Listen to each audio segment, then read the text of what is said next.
Newsplus right here on Z10 Prime. Here's to hoping you had an incredible weekend and a brand new start to the week. My name is Faith Nyaude. Here are stories making the headlines tonight. New term, new beginnings as government acquires new ICT equipment to bridge the digital divide in schools ahead of the start of the first term. The initiative saw schools in Manicaland and Matabeleland South receiving this new equipment. That story and more coming up here on Newsplus. Guruve Meadow suspect in Mojija appeared in court today, accused of killing 19 people. He was remanded in custody to the 19th of January by Harare Provincial Magistrate Vakai Chikwekwe. Movement of traffic from Zimbabwe into South Africa has relatively improved after the festive holidays, following engagements by authorities from the two countries. And the ICC Under-19 Cricket World Cup 2026 trophy was paraded in Bulawayo today, as Zimbabwe Cricket gave fans an opportunity to see the silverware ahead of the start of the tournament to be co-hosted by Zimbabwe and Namibia this month. Stay tuned for that story and more when we do take a look at sports news. Our first report this evening, government working with development partners has acquired new ICT equipment to bridge the digital divide in schools ahead of the new term. The initiative saw schools in Manicaland and Matabeleland South receiving the new equipment as part of the government's digitization drive. Our reporter, Selina Nyamangara, has more. Today, the government received the ICT equipment comprising 815 laptops, 708 projectors, and 2,112 tablets, which comes ahead of the opening of schools next week. The handover, which took place at the UNICEF warehouse in Harare, saw the Ministry of Primary and Secondary Education receiving the equipment meant for 113 beneficiary schools across 7 districts in Manicaland and Matabeleland South. Speaking at the event, Primary and Secondary Education Minister Tori Raimoe said the initiative will help narrow the digital gap between urban and marginalized schools. Through this intervention, the government is deliberately addressing inequality, marginalization, and the digital divide. The tablets will enhance learner access to digital content and interactive learning.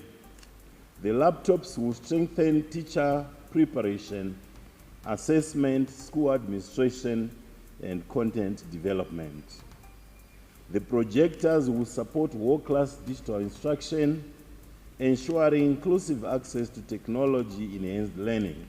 The Ministry of Education is currently prioritizing the integration of digital technologies in schools, which is central to NDS2's goal of improving teaching and learning processes. By prioritizing the integration of digital technologies in educational settings, NDS2 aims to enhance teaching and learning processes, making them more efficient and engaging for students. The UNICEF representative said the handover forms part of ongoing collaboration with the government to strengthen the education system and improve learning conditions for vulnerable learners. By combining solar power with ICT equipment, we are addressing 2 critical barriers simultaneously: the lack of electricity and limited access to technology, thereby creating an enabling environment for digital learning to take root and reducing the digital divide. He added that the ICT tools will be complemented by upcoming teacher training programs to ensure effective classroom use. These tools will be complemented by upcoming teacher training programs focused on ICT literacy, skills, and pedagogical integration of ICT in February and March this year. To ensure that these efforts translate into measurable improvements, pre- and post-training assessments for both teachers and learners will be conducted to track gains in digital competencies and confidence and effective use of technology for learning. As authorities intensify efforts to ensure learning environments are adequately equipped and responsive, the digitization program has been anchored as a cornerstone in tiling the nation's classroom with modern educational demands. Reporting for ZTN Prime in Harare, I am Selina Nyamangara. Now, suspected serial killer Animal Zhicha, who had terrorized the Gurwe community for a year, appeared in Harare court on Monday, accused of killing 19 people. Zhicha, aged 33, is charged with 8 counts of murder, 2 counts of attempted murder, and 2 counts of rape. Zhicha, who is under heavy police guard at a local hospital, was remanded in custody to the 19th of January by Harare Magistrate Vakai Chikwekwe, pending indictment to the High Court. Some of the murders were treated as single counts. Now, 61 people have died since the start of the 2025-26 rainfall season, which has also resulted in the destruction of 33 schools and 4 health facilities, while 538 homesteads have been affected nationwide. The Department of Civil Protection has urged the public to take precautionary measures as heavy rains continue, accompanied by lightning and strong winds. The Civil Protection Unit's latest situation report reveals that Manicaland province has been the hardest hit, with 23 fatalities, followed by Mashonaland West, which has 19 deaths, and the Midlands province with 12. In Mashonaland East province, 192 homesteads have been destroyed, while Mashonaland West and Mashonaland Central have reported over 127 homes damaged. The cost of the rain-damaged infrastructure is estimated at over $107,000, including bridges, school blocks, prison facilities, and irrigation schemes. So all in all, the deaths that we have recorded as a result of hydrometeorological related hazards, we have 61. And households that were destroyed cumulatively from November up to the end of December, we have got 538, and the schools we have 33, health institutions we have 4. As of 31 December, major dams including Manyuchi, Jove, Silalabao, and Tugamukosi have reached 100% capacity, with several areas experiencing spillages and breaches, posing a significant threat to downstream communities. We continue to give our education and awareness to the people until we come to the end of the rainfall season, maybe in April, because seasons have changed. And for those being affected, relief for now is being given to those people. As part of the mitigation strategies, the Civil Protection Unit has activated a multi-sectoral contingency plan, which includes early warning systems, awareness campaigns, and proactive disaster risk reduction strategies. The unit is also distributing relief supplies to affected families through the Ministry of Public Service, Labour and Social Welfare. Yes, for those whose households are affected, you know definitely that food is being destroyed. So we are happy that the Ministry of Public Service, Labour and Social Welfare, who are the sub-chair of our relief and psychosocial support, they've given us rice, they've given us wheat, which we also give to the people who are affected on the ground. As the country continues to receive high rainfall, the threat to lives, health, shelter, livelihoods, and infrastructure remains high, with authorities urging communities to remain vigilant. For ZTM Prime, I am Mashudu Mambo in Harare. Now, in other news, the movement of traffic from Zimbabwe into South Africa, where travelers have been spending long delays during the past 3 days, is relatively improved following engagements by authorities from the two countries through the Inter-Border Management Committee. South Africa's Border Management Authority has added more resources to clear the surge in traffic through Beitbridge as the festive season winds up. Been able to do some lot of processing of a number of individuals here who are actually entering South Africa. On that basis, we are averaging around 25,000 on a daily basis that we are processing as they come through into the country. So on that basis, we effectively implement all of the various specialized functions we do port health responsibility work, we also do immigration work, but we also do work relating to agricultural biosecurity. But one of the other activities that we do is on the basis of the monitoring of the vulnerable segments on the borderline for the purposes of intercepting individuals that are attempting to enter the country illegally. So for that particular purpose, we have deployed our drone on a full-time basis. We are able to monitor all of the activities. Well, you are watching Newsplus. We'll be back shortly. Stay with us. We're kicking your year off in all her glory with more, because we got you. You get it? You know that. We got kicks. We got scores. We got action. We got roars. It's my specialty. We got drama. We got fun. We got more for everyone, with an upgrade on us just for you. More channels, more shows, more reasons to stay. We got you. DSTV, we got you all the way.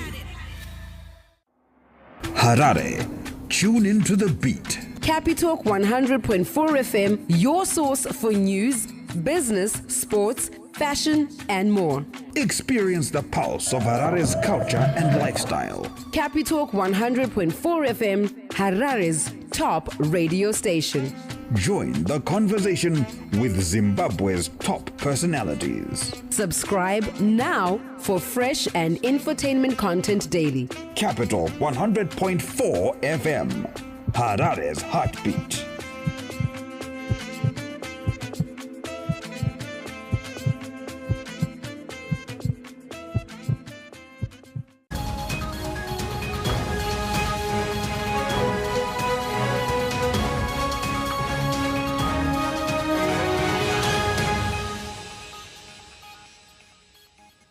Welcome back. You are still watching Newsplus. Thank you so much for staying with us. Now, communities living around Umfurudzi Safari area in Shamva have received farming inputs under a new conservation and food security program that promotes peaceful coexistence between villages and wildlife.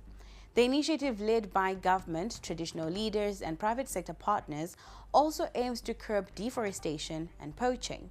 Our reporter, Talent Gore, has more.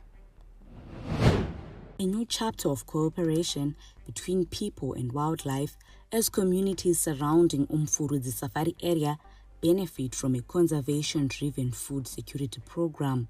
For the families, the inputs mean better prospects for the farming season and a chance to recover lost production and income.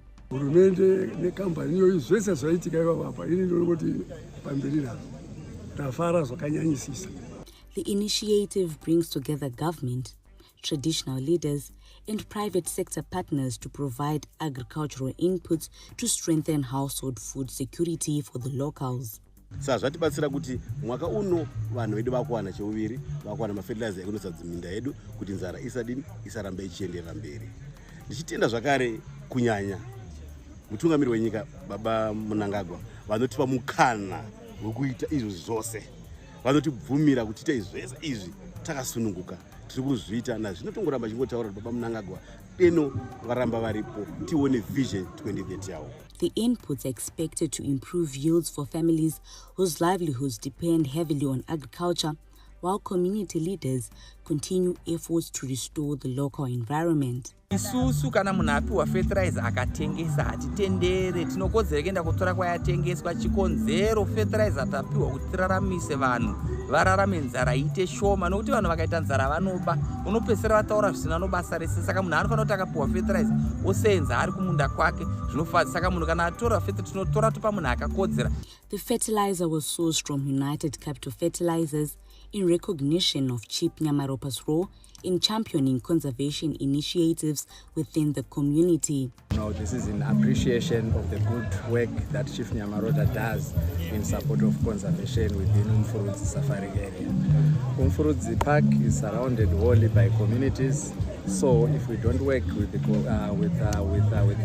community, it will be very difficult for us to carry our work in terms of anti-poaching, in terms of security for the park, in terms of illegal gold mining that happens in this park. If we support the productivity of the communal farmer at the smallest level or at the lowest level, we have upscaled the general stature of our economy. The program is expected to strengthen food security while fostering peaceful coexistence between communities and wildlife in Umfurudzi Safari area. Talent Gore, ZTN Prime, Shamba. Now, in other news, Mashonaland West Provincial Affairs and Devolution Minister Marian Chombo has challenged government officials to improve planning and accountability to propel the province toward Vision 2030 and surpass its 2026 gross domestic product target. She made the remarks in Kadoma this Monday during the official opening of the 5-day strategic workshop for the Office of the President and Cabinet at provincial level. Now, the workshop aims to review the Mashonaland West Provincial Strategic Plan, aligning it with provincial ministries' plans, the Provincial Economic Development Plan, and the National Development Strategy 2. It is going to be the guiding philosophy for how the office should function and collaborate with other MDAs in order to grow our provincial GDP, which is currently recorded in ZiG 7.51 billion at constant prices with a growth rate of 0.05% per quarter. Ladies and gentlemen, the precision of our leadership must always rise above the cut and be beyond censure. As you are all aware, our mission as OPC is to give effective strategic leadership in policy direction to the entire government machinery. Oh, you are still watching Newsplus. We'll be back shortly. Stay with us.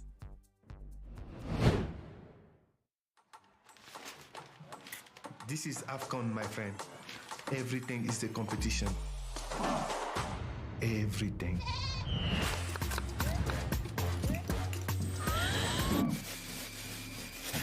So here they come for the opening game, and the way we are here at the Africa Cup of Nations. Join our family meeting from the 21st of December to the 18th of January. Purchase a decoder for $30. AFCON 2025, live on Supersport. Captain Wally J's about to take you to boot camp.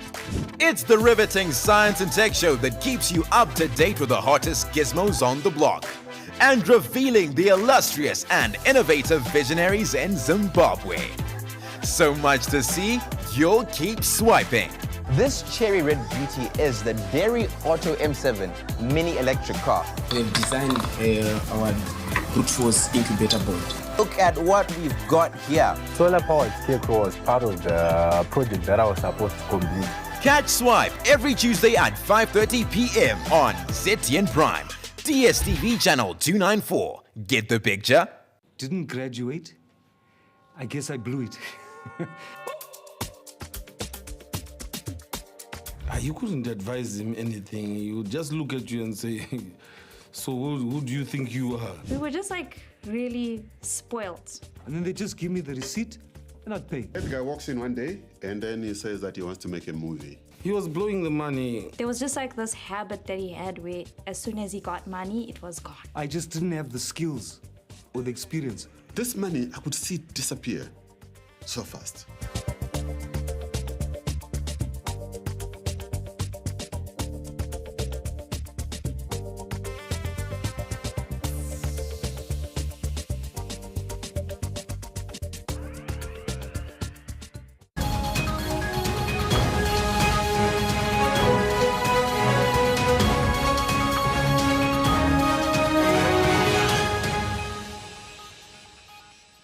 Welcome back. You are still watching Newsplus. Now, just a quick look at news from beyond our borders.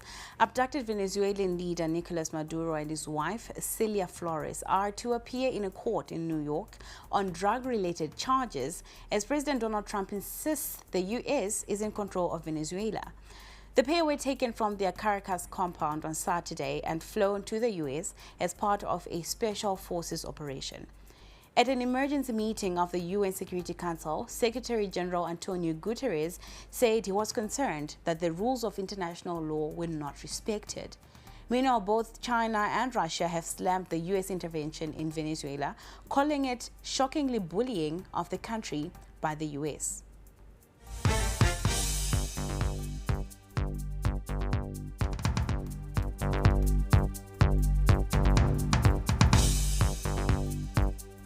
And now in business, relief is now taking effect for ferrochrome producers after Cabinet's decision in December to extend concessionary electricity tariffs, a move analysts say is stabilizing a critical export-oriented subsector. Cabinet granted the request to standard electricity tariffs beyond 2025 and to extend the existing concessionary tariff arrangement for 12 months. The decision defies the migration of ferrochrome producers to standard electricity tariffs, extending the concessionary arrangement for a further 12 months. The industry had raised concerns over delays in land acquisition, financing, equipment procurement, and licensing processes, as only 4 of the 14 ferrochrome producers currently have operational captive power plants. To put it simply, these producers will continue paying 10 cents per kilowatt hour instead of being forced to jump to the standard industrial rate of 12 cents per kilowatt hour. Now that 2% difference might sound small, but in the energy-intensive world of ferrochrome smelting, where power can account for up to 40% of operating costs, it's absolutely massive. On completion of their captive power projects, they will be required to settle the difference between the concessionary and approved industrial tariffs. However, government is not giving a blank check. This is more of a conditional life support. Where government has been pushing these producers to develop their own captive power plants to ease the strain on the national grid and make them energy self-sufficient. However, reality on the ground is that progress has been slow. As for now, only 4 out of 14 producers have actually completed their own power generation facilities. Failure to comply with the agreed terms will see producers charged a higher tariff of 12.21 US cents per kilowatt hour. By cushioning producers with lower electricity tariffs, government is safeguarding a sector that underpins export earnings and industrial activity. Analysts say as implementation begins, the success of the tariff extension would depend on how quickly ferrochrome producers deliver on their captive power commitments. Iben Mabunda for ZTN Prime in Harare. Now, still in business, Zimbabwean authorities have met in Masvingo for a workshop to validate the draft report on economic governance and management of the African peer review mechanism. Now, the validation workshop follows an extensive countrywide review conducted from the 3rd of November to the 19th of November 2025 by an African Union APRM delegation led by Ambassador Ali El Hefni. The report, which outlines key recommendations expected to guide Zimbabwe's future reform agenda, will be submitted to President Emmerson Mnangagwa. The president is then set to present the report at the African Union Summit that is slated for next month in Addis Ababa, Ethiopia. We are also looking at balance and fairness of the report. And here we are looking at have the achievements that Zimbabwe has achieved in this area, in the economic governance and management, are they correctly presented in the report? And are the challenges that we face as a nation correctly presented? We are also looking at issues of consistency, contextualization, but more importantly, as you know, this report comes up with recommendations on what Zimbabwe can do to improve its economic governance and management. And these recommendations will be submitted, of course, to His Excellency, the President, who will present the report at the EU. Now we take a look at what's happening in the world of sport.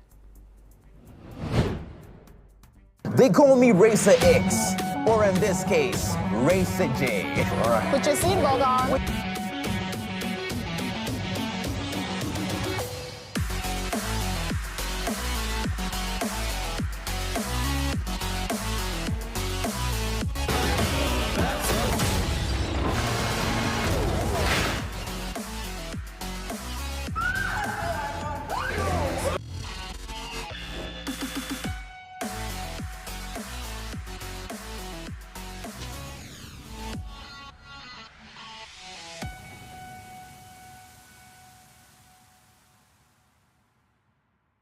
Catch exclusive interviews every weekday for candid, exciting, and thought-provoking conversations with your host, Erika Ndoro. We talk about arts, we can talk about sports, we can even talk about politics, and sometimes we venture into a nice guitaristic play.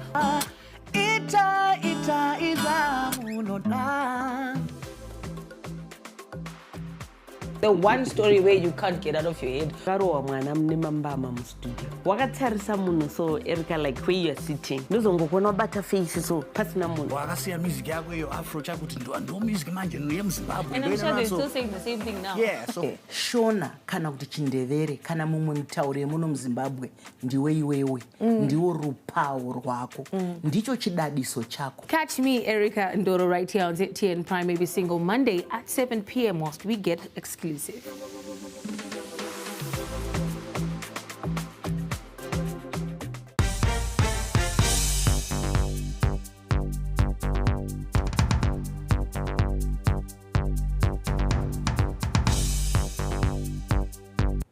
Now let's take a look at what's happening in the world of sport. South African coach Thabo Sinong arrived in Zimbabwe today as he begins his tenure as the new Highlanders head coach, replacing Peter de Jong, who was sacked by the club at the end of last season. Sinong was welcomed at Joshua Nkabuko Nkomo International Airport by Highlanders Chief Executive Officer Denzo Mkandla and assistant coach Mokeleli Ncube, who recently returned to the club as part of the new technical setup. I'm happy to be part of the family. I'm looking forward to meet the players. I'm looking forward to meet the passionate fans. Lots of work to be done. Looking forward to learn a lot from everyone that is involved inside the club.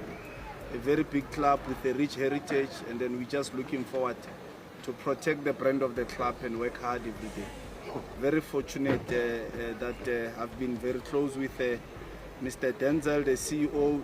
He's been briefing me a lot, and then of course I've already been in touch with Coach Mkokeli, and we've been just talking a lot about the league, of course, because we're not playing football inside a vacuum. We're playing against very good opponents, so we're just trying to also get to know about the opponents, get to know about our team, where can we improve, what is it that we need to reinforce, to strengthen. So yeah, it's a process, but we just need to make sure that we work hard every day. Now, still in sport, the ICC Under-19 Men's Cricket World Cup 2026 Trophy Tour was in Blair today, as Zimbabwe Cricket continues to offer fans and the public an opportunity to view the silverware ahead of the global tournament that Zimbabwe is co-hosting with Namibia from the 15th of January to the 6th of February 2026. The tour began in Masvingo yesterday before switching to the City of Kings today. It will conclude in the capital of Harare on Thursday. Now, Zimbabwe Cricket Marketing Manager Tinotenda Mawoyo says everything is in place for the start of the tournament. Yeah, today was all about awareness for the ICC Men's Under-19 Cricket World Cup. The trophy tour started yesterday in Masvingo. We went all the way through Masvingo and educated the people on the tournament itself. Today we're in Bulawayo, and we've had a truly exciting and fulfilling day today. I think Sokusile takes the trophy. There were so many people at the shopping center. We had a really good time today. So yeah, it's all about the ICC Men's Under-19 Cricket World Cup happening in Zimbabwe, co-hosting with Namibia, starting on the 15th of January. Matches at Queen Sports Club in Bulawayo, Harare Sports Club, and Takashinga Cricket Club in Harare. So please come round, bring the family, bring the friends, and really enjoy yourselves, because I think it's going to be a wonderful festival of cricket. And with that, we conclude the Monday Bulletin. Thank you so much for joining us. You are watching Newsplus. My name is Faith Nyaude. We leave you with the weather forecast. Good evening and enjoy the rest of your week.